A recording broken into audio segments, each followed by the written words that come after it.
ما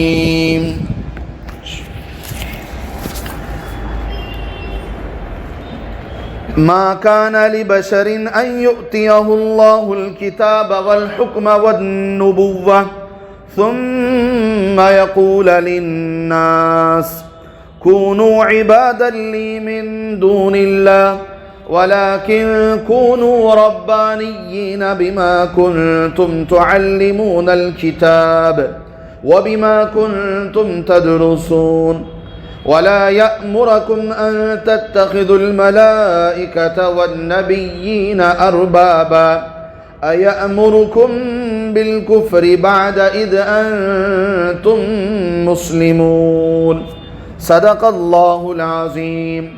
ترجمہ: اللہ تبارک و تعالیٰ کا مبارک اور مقدس اور پاکیزہ ارشاد ہے۔ اللہ پاک فرماتے ہیں کسی بشر سے یہ بات نہیں ہو سکتی کہ اللہ تعالیٰ اس کو کتاب اور فہم اور نبوت عطا فرمائے، پھر وہ لوگوں سے کہنے لگے کہ میرے بندے بن جاؤ خدا تعالیٰ کو چھوڑ کر، لیکن کہے گا کہ تم لوگ اللہ والے بن جاؤ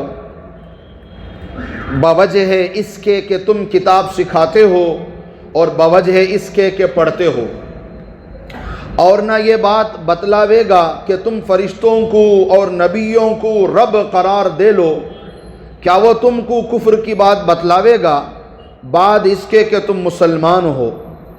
صدق اللہ العظیم۔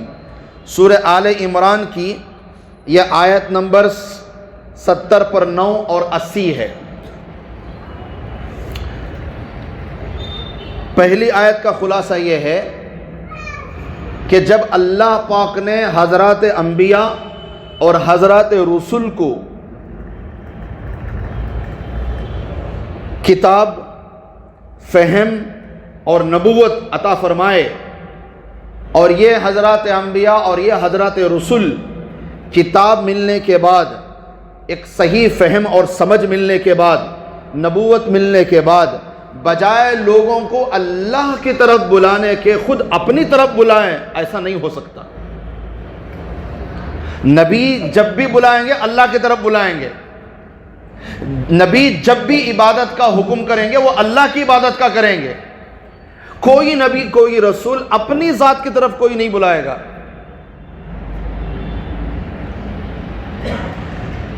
دوسری آیت کا خلاصہ: اور کوئی نبی یہ بھی نہیں کہے گا کہ تم فرشتوں کو نعوذ باللہ اپنا معبود بنا لو، اور کوئی نبی اور رسول نعوذ باللہ یہ بھی نہیں کہے گا کہ تم اپنے وقت کے علماء، احبار اور رہبان کو رب بنا لو جب کہ تم مسلمان ہو چکے ہو۔ یہ دو آیتوں کا خلاصہ ہے۔ تو خلاصہ یہ نکلا، کوئی بھی رسول، کوئی بھی نبی نہ اللہ کے علاوہ نعوذ باللہ اپنی ذات کی طرف بلاتا ہے، نہ فرشتوں کی طرف بلاتا ہے، اور نہ ہی احبار اور رہبان کی طرف بلاتا ہے۔ کس کی طرف بلاتا ہے؟ وَلَٰكِن كُونُوا رَبَّانِيِّينَ، اللہ کی طرف بلاتے ہیں سب۔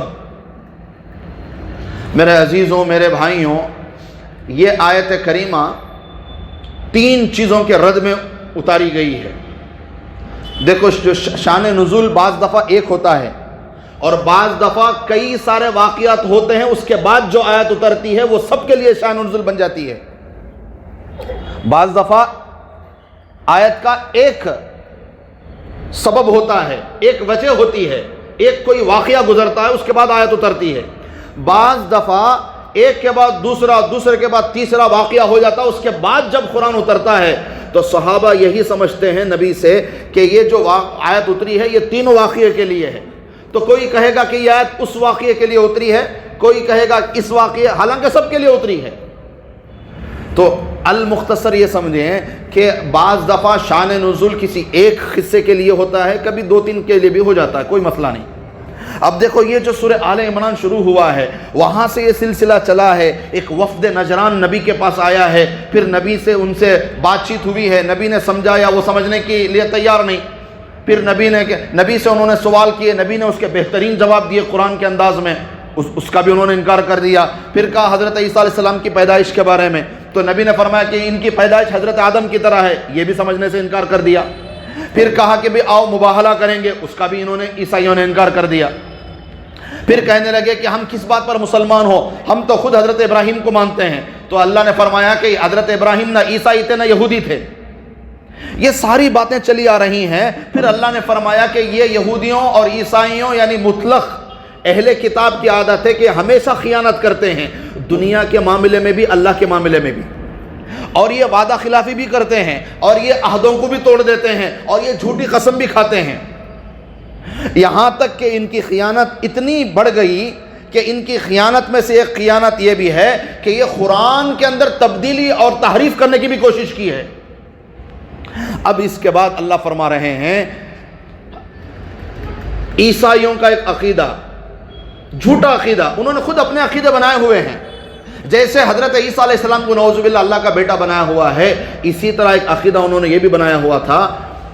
جب حضرت عیسیٰ علیہ السلام سے وہ بات کرنے لگے تو یہ عیسائی کہنے لگے نبی سے کہ ہم جو حضرت عیسیٰ کی عبادت کرتے ہیں وہ خود حضرت عیسیٰ کے کہنے کی وجہ سے کرتے ہیں، نعوذ باللہ۔ کیا جھوٹی بات بولی کہ ہم جو حضرت عیسیٰ کی عبادت کرتے ہیں وہ کس کے کہنے پر ہے؟ خود حضرت عیسیٰ کے کہنے پر کرتے ہیں۔ کتنا بڑا جھوٹ باندھا حضرت عیسیٰ علیہ السلام پر۔ ایک واقعہ تو یہ کہ انہوں نے جھوٹی بات باندھی کس پر؟ حضرت عیسیٰ علیہ السلام پر۔ کوئی نبی کوئی رسول کیسے کہہ سکتا ہے کہ اللہ کو چھوڑ کر میری عبادت کرو، جبکہ اسے نبوت ملی ہے، کتاب ملی ہے، فہم ملا ہے۔ یہ سراسر جھوٹے ہیں عیسائی جو حضرت عیسیٰ علیہ السلام پر جھوٹ باندھ رہے ہیں۔ دوسرا واقعہ، یہ جو یہودی تھے اپنے احبار اور رہبان، اپنے علماء کو رب بنایا ہوا تھا، جس چیز کو یہ حلال کرتے اسے حلال سمجھتے، جس چیز کو یہ حرام کرتے اسے حرام سمجھتے۔ تو اس کے لیے بھی یہ آیت رد ہے، جواب ہے۔ تیسرا واقعہ یہ پیش آیا کہ ان لوگوں کو جب صحابہ نے دیکھا کہ یہ عیسائی، یہ یہودی اپنے پادریوں کے سامنے، اپنے احبار کے سامنے، اپنے رہبان کے سامنے، اپنے علماء کے سامنے یہ جا کر کیا کرتے تھے؟ سجدے میں چلے جاتے تھے۔ تو جب حضرات صحابہ نے ان کو دیکھا، اور اسلام میں کیا ہے؟ سلام ہے، السلام علیکم ورحمۃ اللہ وبرکاتہ ہے، مگر جب صحابہ نے ان کو دیکھا تو حضرات صحابہ میں سے بعض صحابہ نے نبی سے یہ درخواست کی کہ اے نبی جی، جب یہ اپنے ناحق لوگوں کے سامنے سجدہ کر سکتے ہیں تو آپ تو الحمدللہ حق پر ہیں، ہمیں بھی اجازت دیجیے، ہم بھی آپ کو سجدہ کریں گے۔ کتنے واقع ہو گئے؟ 3 واقع ہو گئے۔ چوتھا واقعہ، یہودیوں میں سے ایک یہودی تھا ابو رافع قرظی، اس نے کہا نبی پاک صلی اللہ علیہ وسلم سے کہ اے نبی جی، یہ جو آپ بار بار کہہ رہے ہیں لا الہ الا اللہ محمد رسول اللہ، کیا آپ بھی ہمیں اپنی ذات کی عبادت کی طرف بلا رہے ہیں جیسے یہ عیسیٰ علیہ السلام کی عبادت کرتے ہیں؟ 5واں واقعہ، حضرت عیسائیوں میں سے ایک عیسائی جس کا نام آئیس تھا، اس نے کہا کیا اے نبی جی آپ یہ چاہتے ہیں کہ ہم حضرت عیسیٰ کی عبادت چھوڑ کر آپ کی عبادت شروع کر لیں؟ 5 باتیں ہو گئی نا، ذہن میں ہے نہیں ہے؟ یہ 5 باتوں کے لیے ایک ہی آیت جواب ہے۔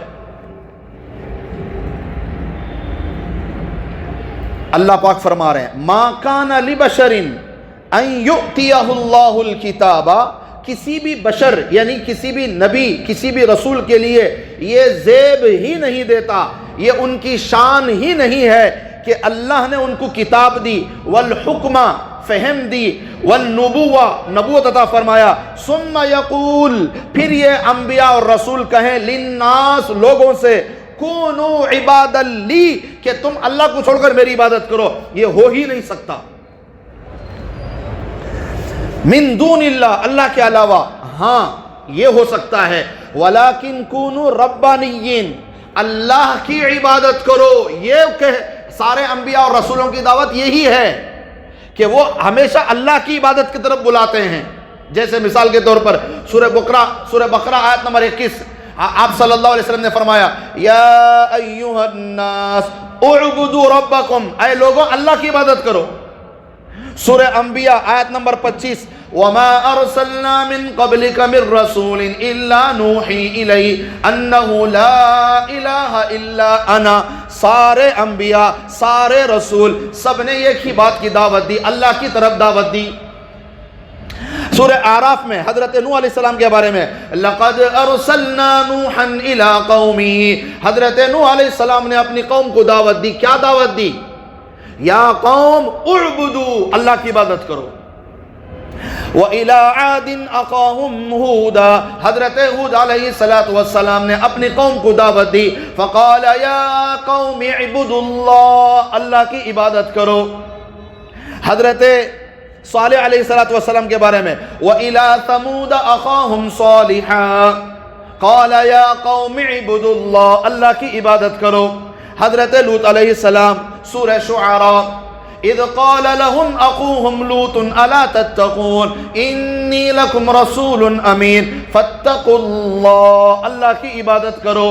حضرت شعیب علیہ السلام اذ قال لهم شعیب الا تتقون انی لکم رسول امین فاتقوا اللہ، کس کی عبادت کرو؟ سارے انبیاء نے اللہ کی طرف دعوت دی ہے. یہ کیسے ہو سکتا ہے کہ کوئی بھی نبی، کوئی بھی رسول اللہ کو چھوڑ کر نعوذ باللہ اپنی ذات کی طرف بلانا شروع کر دے؟ ایک ہوتا ہے عبادت، ایک ہوتی ہے اطاعت. ایک ہوتا ہے عبادت اور ایک ہوتی ہے اطاعت. یہ بھی ہمارے نبی پر سب سے بڑا الزام لگایا ان یہودیوں اور عیسائیوں نے. عیسائیوں نے کہا کہ حضرت عیسیٰ نے نعوذ باللہ خود کہا کہ ہم ان کی عبادت کریں. دیکھو جب دنیا میں یہ لوگ اتنا بڑا دھوکہ دے رہے ہیں، لوگوں کو بھی اور اللہ کے ساتھ بھی دھوکہ کر رہے ہیں، تو آخرت میں بھی لا محالہ یہ دھوکہ کریں گے. آخرت میں اللہ حضرت نوح علیہ السلام کی امت سے پوچھیں گے کہ تمہیں کس نے کہا اپنے بتوں کی عبادت کرنے کے لیے؟ تو کھلم کھلا کہیں گے حضرت نوح علیہ السلام نے کہا. یہودیوں سے پوچھیں گے کہ تم نے حضرت عزیر کو اللہ کا بیٹا کیسے بنایا؟ کھلم کھلا جھوٹ کہیں گے کہ موسیٰ علیہ السلام نے کہا. عیسائیوں سے اللہ پوچھیں گے کہ تمہیں کس نے کہا کہ حضرت عیسیٰ کو میرا بیٹا بنا لیا جائے؟ تو عیسائی کہیں گے حضرت عیسیٰ نے خود کہا. دنیا میں کیا، یہ تو آخرت میں بھی جھوٹ بولیں گے. تو اللہ امتوں سے پوچھیں گے کہ بھئی کہو، کیا نبیوں سے پوچھیں گے، حضرت موسیٰ سے پوچھیں گے کیا تم نے اپنی قوم کو کہا کہ حضرت عزیر میرے بیٹا ہیں؟ حضرت عیسیٰ سے پوچھیں گے اللہ کیا تم نے کہا تھا کہ تم خود میرے بیٹے ہو؟ حضرت نوح علیہ السلام سے پوچھیں گے تم نے کہا تھا کہ بتوں کی پوجا کرنے کے لیے؟ تو حضرات انبیاء تو پریشان ہو جائیں گے، یا اللہ ہم نے کب کہا، ہم نے کب ان کو دعوت دی؟ اللہ فرمائیں گے پھر گواہ پیش کرو. حضرت نوح گواہ پیش کرو، حضرت موسیٰ گواہ پیش کرو، حضرت عیسیٰ گواہ پیش کرو. یا اللہ ہمارے پاس کہاں گواہ ہیں؟ آپ ہی خود گواہ ہیں، اور کون گواہ ہیں؟ کوئی تو میرے علاوہ گواہ ہوگا. تو امت محمدیہ گواہ کے لیے پیش کی جائے گی.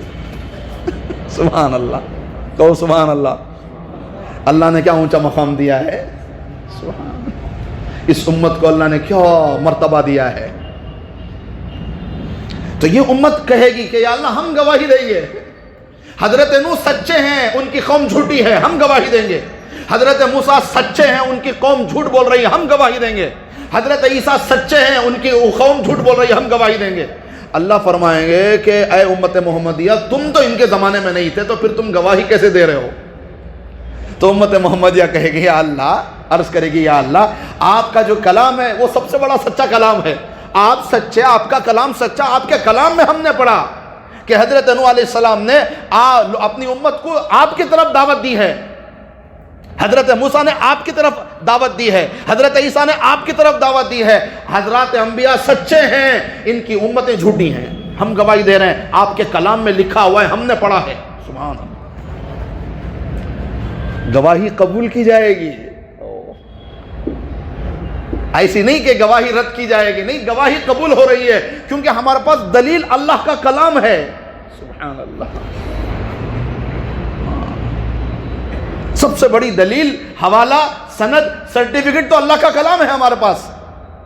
اس میں خود دلیل ہے. یہ جو میں نے ابھی آیتیں کوٹ کی، یہی وہ آیتیں ہیں جو کل قیامت میں ہم پڑھ کر کہیں گے کہ اللہ تیرے قرآن بتا رہا ہے کہ یہ سچے ہیں. تو یہ آیت اتار کر اللہ فرما رہے ہیں کہ حضرت عیسیٰ علیہ السلام کیسے کہہ سکتے ہیں کہ خود ہی اللہ حضرت عیسیٰ کی عبادت کرو، جبکہ ہم نے ان کو کتاب دی، فہم دیا، اور پھر جو ہے ان کو نبوت دی، وہ کیسے کہیں گے؟ پھر یہودیوں کو کہا کہ تم اپنے احبار اور رہبان کو جو بنائے ہوئے ہو، یہ کیسے ہو سکتا ہے؟ پھر مسلمانوں کو بھی جواب دیا گیا کہ مسلمانوں کو نبی نے منع کر دیا کہ میری امت میں سے کوئی میرے آگے سجدہ نہ کرے، سجدہ صرف اللہ کا حق ہے۔ تم کیسے کہہ سکتے ہو کہ نبی نے اپنی طرف بلایا؟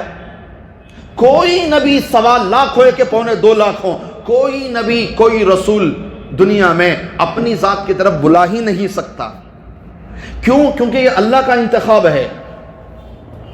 بھئی دنیا میں کوئی حکومت اپنا سفیر منتخب کر کے دوسرے ملکوں میں بھیجتی ہے اپنے ملک کی بات رکھنے کے لیے، تو وہ سفیر کا امین ہونا ضروری ہے، وہ سفیر کا دیانتدار ہونا ضروری ہے۔ کسی پر بھروسہ کریں گے تبھی تو ہم اس کا اپنا ملک کا سفیر بنا کر بھیجیں گے دوسرے ملک میں۔ اس کے باوجود میرے عزیزوں، ملک کا چنا ہوا سفیر پھر بھی غدار ہو سکتا ہے، مگر اللہ کا چنا ہوا بندہ نعوذ باللہ کبھی غدار نہیں ہو سکتا۔ اللہ کے انتخاب میں تو احتمال ہی نہیں غلطی کا۔ اللہ جب چنتے ہیں تو درست چنتے ہیں۔ خود حضور پاک صلی اللہ علیہ وسلم نے جن کو خاصد بنایا وہ کتنے سچے نکلے، تو نبی کتنے سچے ہیں۔ حضرت عثمان غنی رضی اللہ تعالیٰ عنہ کو آپ صلی اللہ علیہ وسلم نے اپنا ایلچی، اپنا قاصد بنا کر صلح حدیبیہ کے موقع پر مکے کے اندر بھیجا کہ عثمان جاؤ، جا کر بات کرو، جا کر بات کریں آپ، کہ ہم صرف عمرے کے لیے آئے ہیں، ہم کوئی لڑنے کے لیے نہیں آئے۔ تو حضرت عثمان غنی رضی اللہ تعالیٰ عنہ جب پہنچے مکے کے اندر، اور ابان بن سعید جو ان کے بھائی بھی ہیں وہ ان کے گھر میں ٹھہرے، حضرت عثمان غنی 3 دن تک ابان بن سعید حضرت عثمان غنی رضی اللہ تعالیٰ عنہ کو لے کر سارے سرداروں کے سامنے گشت کیا، اور گشت کر کے کہنے لگے کہ حضرت عثمان سمجھانے لگے کہ ہم آئے ہیں صرف عمرے کے لیے، ہم صرف کس کے لیے آئے ہیں؟ عمرے کے لیے آئے ہیں، ہمارا کوئی جنگ کا ارادہ نہیں ہے۔ تو کوئی سردار ماننے کے لیے تیار نہیں، بھئی تمہیں عمرے کو تو بھی آؤ، جنگ کو تو بھی آؤ، اس سال تمہیں مکے کے اندر نہیں آنا، تمہیں واپس مدینے کو جاؤ۔ تو حضرت عثمان غنی رضی اللہ تعالیٰ عنہ کی جب 3 دن کی بات چیت پوری ہو گئی، تو حضرت عثمان غنی رضی اللہ تعالیٰ عنہ نے اپنے بھائی ابان بن سعید سے کہا اب میں جانا چاہتا ہوں، اجازت دو مجھے، میری بات تو ہو گئی، 3 دن کا مذاکرہ تو ہو گیا۔ تو حضرت ابان بن سعید نے کہا اگر تم چاہو تو عمرہ کر سکتے ہو، تمہیں تو اندر آگی نا مکے کے، تمہارے ساتھیاں پورے کہیں صلح حدیبیہ کی جگہ پر ہیں، ہمیں اس سال ان کو اندر آنے دیتے نہیں، آئندہ سال کہتے بھی دیکھیں گے، کہتے اس سال انہوں اندر نہیں آنا، اس سال انہوں عمرہ نہیں کرنا، تمہیں آگی، تمہیں ہمارے عزیز، تمہیں ہمارے رشتہ دار، تمہیں ہونا تو عمرہ کر لیو گے۔ یہاں یہ چل رہا تھا، وہاں 1500-1600 مسلمان منتظر تھے کہ حضرت عثمان غنی کا کیا جواب آئے گا۔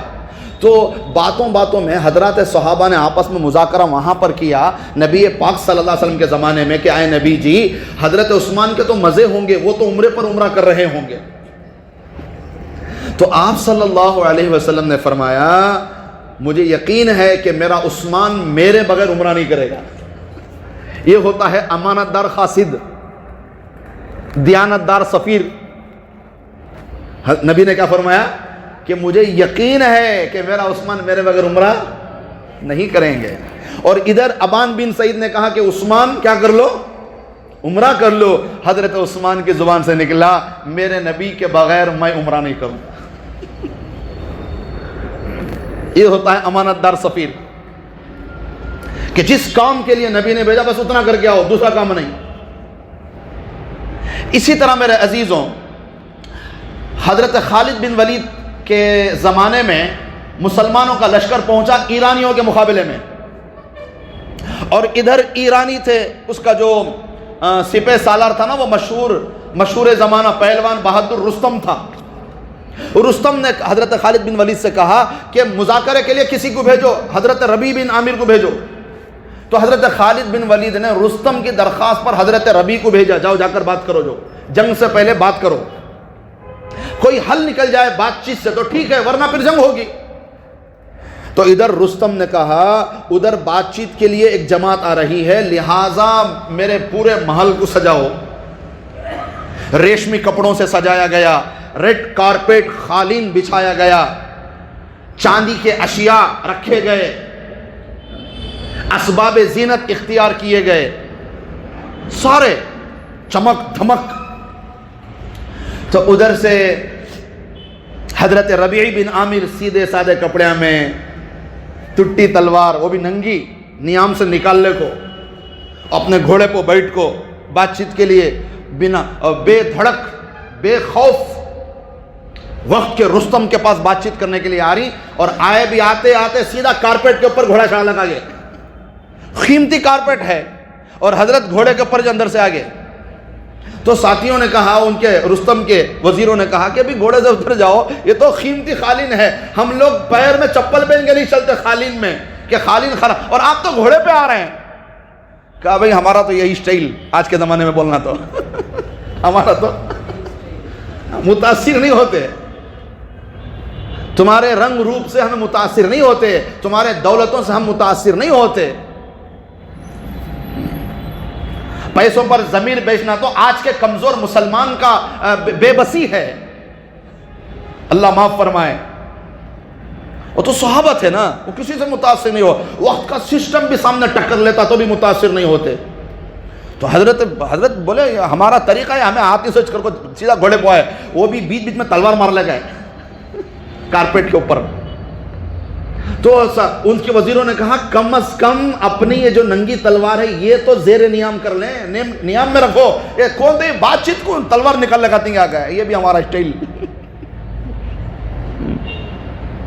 تو بہرحال میرے عزیزوں، مجھے بس اتنا بتانا ہے، پورا واقعہ تو نہیں سنانا، بس جب یہ پہنچے بات چیت کے لیے تو روکنے کی کوشش کی وزیروں نے، کہا جب آئیں گے تو ہم اسی حال میں آئیں گے۔ تو رستم نے کہا جیسے آنا چاہے آنے دو، مجبور ہے دنیا، حضرات صحابہ کے تقوی کے سامنے دنیا مجبور ہے، اور آج ہم نے دنیا کے لیے اپنے تقوی کو چھوڑ دیا، نعوذ باللہ، اور ہم چاہتے ہیں کہ دنیا بدل جائے۔ کہاں سے انقلاب آئے گا؟ خود سنتیں ہم نے چھوڑ دی۔ کتنی زندگی میں ہمارے شب برات نہیں آ گئی، اور شب برات میں ہم نے 40 شب برات ہمارے زندگی میں گزر گئے۔ 40 شب برات میں ہم نے یہ حدیث مفتیوں سے، ائمہ سے، تو مقررین سے نہیں سنا کہ ٹخنے سے نیچے پائجامہ پہننا صحیح نہیں۔ کیا آج تک ہم نے یہ چیز چھوڑ دی؟ 40 شب برات کسی کے گزر گئے، 50 شب برات کسی کے گزر گئے، 30 شب برات کسی کے گزر گئے۔ ہر شب برات میں ہم بیان سن رہے ہیں اور سب سے سن رہے ہیں، مگر کیا ہم نے یہ اتنی چیز چھوڑ دی؟ ہم تو کوئی گناہ چھوڑنے کے لیے تیار نہیں، مگر ہم چاہتے ہیں کہ دنیا بدل جائے۔ کہاں سے بدل جائے گی؟ اپنے آپ کو بدلو تو دنیا بدلے گی، شروعات اپنی ذات سے کرنا پڑے گا۔ تو رستم نے کہا کہ بھئی تم آخر چاہتے کیا ہو؟ تم مسلمان آخر چاہتے کیا ہو؟ تو حضرت ربیع بن عامر نے جو جملہ کہا وہ تاریخ میں نقش ہے۔ انہوں نے کہا اللہ ابتعثنا، اللہ نے ہمیں بھیجا ہے، مسلمانوں کو بھیجا ہے۔ کیوں بھیجا ہے؟ وجہ کیا؟ اللہ ابتعثنا، اللہ نے ہمیں بھیجا ہے کہ ہم لوگوں کو نکالیں من عبادت العباد الی عبادت اللہ، لوگوں کی غلامی سے نکال کر اللہ کی غلامی میں ڈالنے کے لیے آئے ہیں۔ کوئی نبی، کوئی رسول تو کیا کوئی صحابی نے بھی اپنی ذات کی طرف کبھی دعوت نہیں دی ہے۔ یہ تو ہمارے ملک ہندوستان کے اندر جب آرینس آئے نا، انڈیا کے اندر جب وہ آرینس آئے ادھر ایران سے، وہ لمبے جسامت والے تھے، تھوڑا سا رنگ روپ والے تھے، وہاں کی تھوڑی نسل ایسی ہے۔ تو آرینس جب یہاں انٹر ہوئے انڈیا کے اندر، ہندوستان کے اندر، اس وقت ہندوستان تو 3 ملکوں پر 6 ملکوں پر مشتمل تھا۔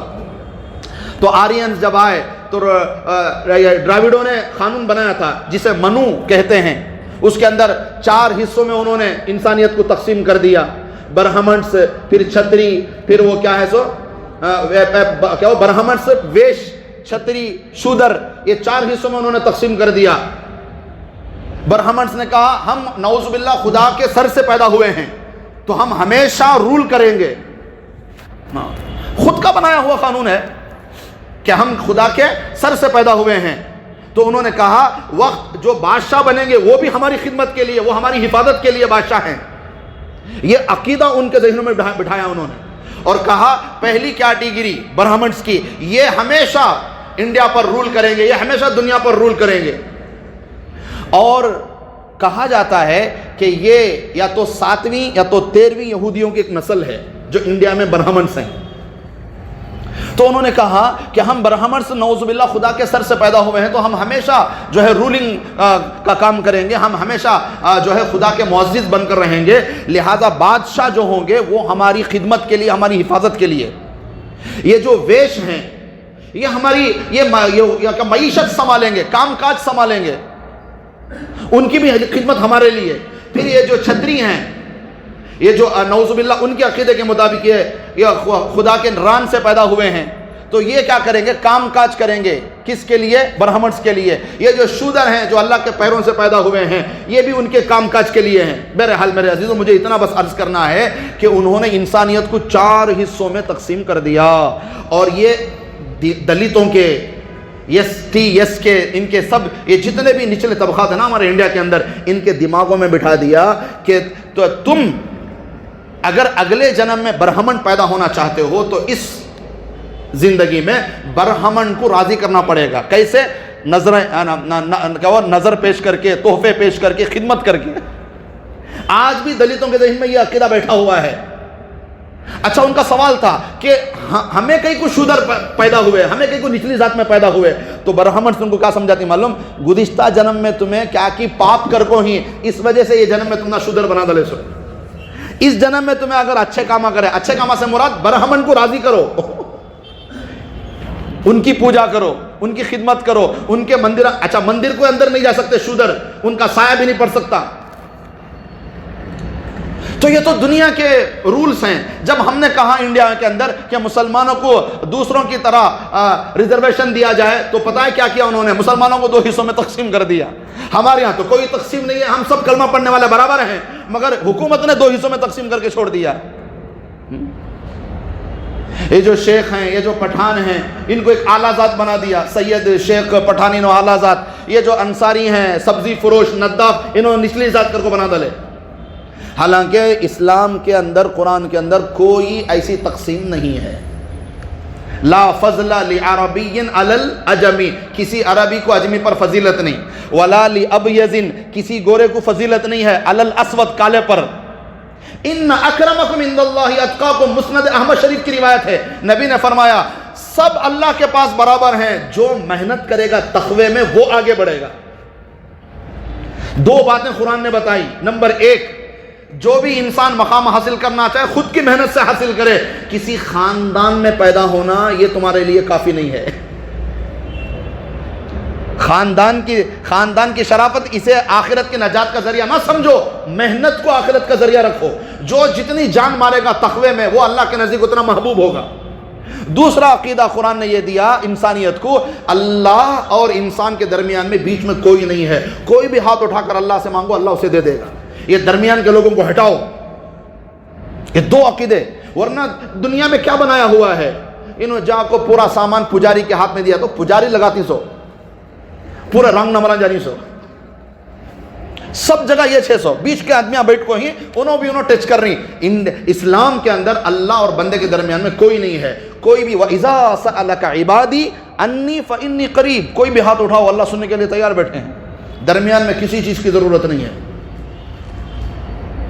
تو میرے عزیزوں، میرے بھائیوں، یہ آیت کا خلاصہ یہی ہے کہ ما کان لبشر، جب دنیا کا منتخب کسی حکومت کا سفیر غدار نہیں ہو سکتا، تو پھر اللہ کا منتخب کوئی غدار کیسے ہو سکتا ہے؟ کوئی رسول، کوئی نبی اپنی ذات کی طرف کیسے بلائے گا؟ سوال ہی نہیں پیدا ہو سکتا. پھر آگے دوسری آیت میں اللہ نے فرمایا وَلَا يَأْمُرَكُمْ، نہ اپنی ذات کی طرف کسی نبی اور رسول نے بلایا اور نہ فرشتوں کی طرف بلایا. اس لیے کہ کافر مشرکین یہ سمجھتے تھے نعوذ باللہ کہ فرشتے اللہ کی بیٹیاں ہیں، ان کو راضی کرو تو بھی اللہ راضی ہو جائے گا، یہ ان کا عقیدہ تھا. تو ان کو سمجھایا جا رہا ہے نہیں، فرشتے بھی نہیں. جب نبی کی ذات ختم ہو گئے اللہ کے سامنے تو پھر فرشتے کہاں سے؟ پھر فرمایا والنبیین اربابا، یہ ہے اہل کتاب یہودیوں کے لیے جو وہ اپنے احبار اور رہبان کو، علماء کو سمجھتے تھے، اللہ نے ان کا بھی انکار کر دیا۔ اللہ کے علاوہ نہ نبی اور رسول کی عبادت ہو سکتی ہے، نہ فرشتوں کی عبادت ہو سکتی ہے، نہ احبار اور رہبان کی عبادت ہو سکتی ہے۔ ایک ہے عبادت، ایک ہے اطاعت۔ عبادت صرف اللہ کی، اطاعت اللہ کے ساتھ رسولوں کو بھی، اطاعت والدین کی بھی، اطاعت امیر کی بھی، اطاعت حاکم کی بھی، اطاعت علماء کی بھی ہو سکتی ہے، مگر عبادت صرف کس کی ہو سکتی ہے؟ اللہ کی۔ عبادت صرف اللہ کی، اطاعت اللہ کے ساتھ سب کی ہوگی، مگر کب تک؟ جب تک کہ تمہیں حکم دینے والا اللہ کے خلاف کوئی کام کا حکم نہ دے۔ لا طاعت لمخلوق فی معصیت الخالق، اس وقت تک اپنے بیوی اپنے شوہر کی بات مانے، اس وقت تک بچے اپنے ماں باپ کی بات مانے، اس وقت تک شاگرد اپنے استاد کی بات مانے، اس وقت تک رعایا اپنے امیر کی بات مانے، اس وقت تک محکوم اپنے حاکم کی بات مانے، جب تک کہ وہ دائرے میں رہ کر اللہ کی طرف بلائے۔ اگر کوئی کام اللہ کی شریعت کے خلاف کا شوہر دے، بیوی کو اب ماننے کی ضرورت نہیں۔ اگر کوئی خلاف شریعت کام والدین اپنے بچوں کو حکم کرے، اب ماں باپ کی اطاعت کی ضرورت نہیں۔ استاد اگر شاگرد کو کوئی خلاف شرع کام کا حکم دے، اب شاگرد کو استاد کی اطاعت کی ضرورت نہیں۔ اطاعت ہوگی مگر شریعت کے دائرے میں ہوگی۔ شریعت کے باہر اگر کوئی بھی حکم دے گا اپنے ماتحت کو تو اسے ماننے کی ضرورت نہیں، کیونکہ اس وقت اللہ کی عبادت ضروری ہے۔ یہ آج کا خلاصہ ہے، ٹھیک ہے نہیں؟ دو باتیں ذہن میں رکھ لیتی ہیں، یہ پوری تفصیل نہیں تو دو باتیں خالی، ایک ہے عبادت اور ایک ہے اطاعت۔ عبادت صرف اللہ کی، اطاعت اللہ کے ساتھ انبیاء کی بھی، رسولوں کی بھی، اور پھر والدین کی بھی، پھر بیوی کو شوہر کی بھی اطاعت ہے۔ خود حدیثوں میں آیا ہے کہ اپنے شوہر کی اطاعت کرنے والی بیوی سب سے بہترین بیوی ہے، کہ استاد کی اطاعت شاگرد کرے، علماء کی اطاعت عوام کرے۔ تو اطاعت سب کی ہو سکتی ہے، مگر اطاعت میں اتنا ذہن میں رکھو کہ اطاعت بھی اس وقت تک جب تک کہ شریعت کے دائرے میں ہے۔ اگر کوئی ان میں سے شریعت کے علاوہ اطاعت کا حکم کرے، وہ لیٹاں بجھ گئے، ہوگا ٹائم ہوگا کر دو۔ حضرت چمکتے تھے لیٹا میں، لیٹا ہاف ہو گیا نہیں، شادیاں میں لیٹا چمکے تو اس نہ ذرا کیا حضرت لیٹا میں چمکی سنے، انہیں چمکی کر کو میں چمک گا۔ نکاح کے اگلے دن دیکھا تو پورا چہرے کا میک اپ اتر گیا تھا، تب اصلیت معلوم ہوئی۔ تو لیٹا میں ذرا چمکتی حضرت کر کو ہمیں بیٹھا تو لیٹا ہلو ہاف کر مولانا صاحب کیا انہوں چھاپو گے گا پمپ، تو بہرحال ٹھیک ہے، تو ٹائم بھی زیادہ ہو گیا، تو چونکہ یہ مضمون مجھے پورا کرنا تھا، یہ ادھورا نہیں چھوڑ سکتا تھا، اس وجہ سے میں نے بات کو یہاں پر لا کر ختم کیا، ٹھیک ہے نہیں؟ تو دو باتیں ذہن میں ہے نہیں، عبادت کس کی صرف بولو؟ اللہ کی۔ اطاعت اللہ کے ساتھ شریعت کے دائرے میں انبیاء رسولوں کی، استادوں کی، والدین کی، شوہر کی، سب کی اطاعت چلتی ہے انشاءاللہ۔ اللہ ہم سب کو صحیح بات سمجھنے کی توفیق نصیب فرمائے۔